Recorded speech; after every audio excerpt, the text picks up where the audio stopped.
Peggy 18. Welcome, stranger. Name's Halleck, and it's a pleasure meeting you. I run this little shop. Got enough supplies here to keep you alive and fighting. Rage, at its core, is a first-person shooter. These other elements like racing and vehicle combat, they're additive to the experience. But it's important not to get confused by really what we do. We're id, we make first-person games. You know, when you pick up the shotgun and you shoot a bad guy, you know what to expect.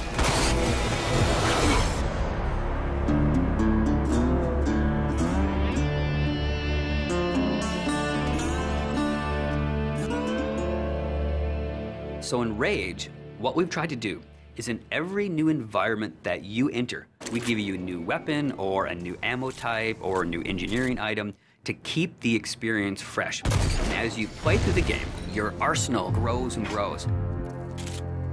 It's a few different elements that really make a weapon good or satisfying. When you hit the fire button, it needs to do something on the other end.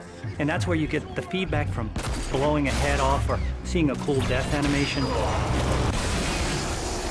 You know, I've always loved shotguns in all of the id games especially. I think if we didn't have a shotgun, a lot of fans would be upset. But the crossbow, because it's so different and so new, it's almost like this utility weapon.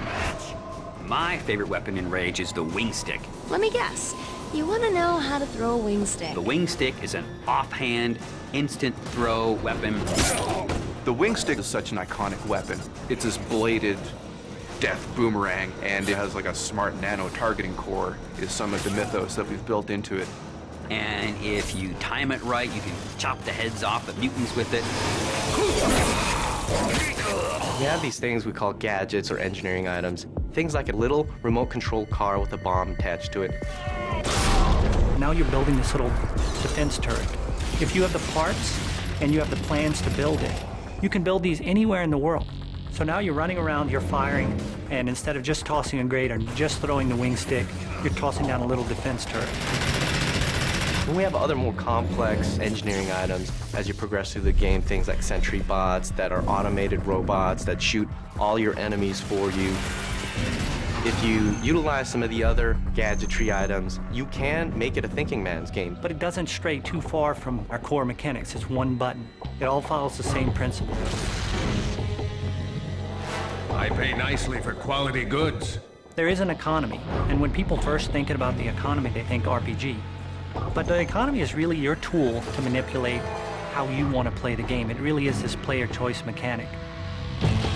So you're picking up this cash and these other cool items, then you sell it and you pick which ammos you want to buy. When you get these new things, you'll want to try it out, and when you do, you learn how that impacts you as the player and how you want to approach a situation. But at every step of the way, we never want the inventory to get in the way. It's there for a reason, it always has a purpose, but we still want to stay true to that kind of action. The world in Rage is about survival and all the elements that the player will need to succeed in surviving. It's up to them how they want to use those gadgets, weapons, and ammo types. Along with the action shooter experience role that we intend for the player to take, we create these different options in the gameplay when you get into an area with all these various implements of death. Or, you know, you may not want to have any strategy. You just may want to kick in the door, pull out your big shotgun, and start blasting away at the bad guys. We really give players the opportunity to engage the enemy AI in the way that's best for them. And we feel that that adds a lot of life and replayability to the game.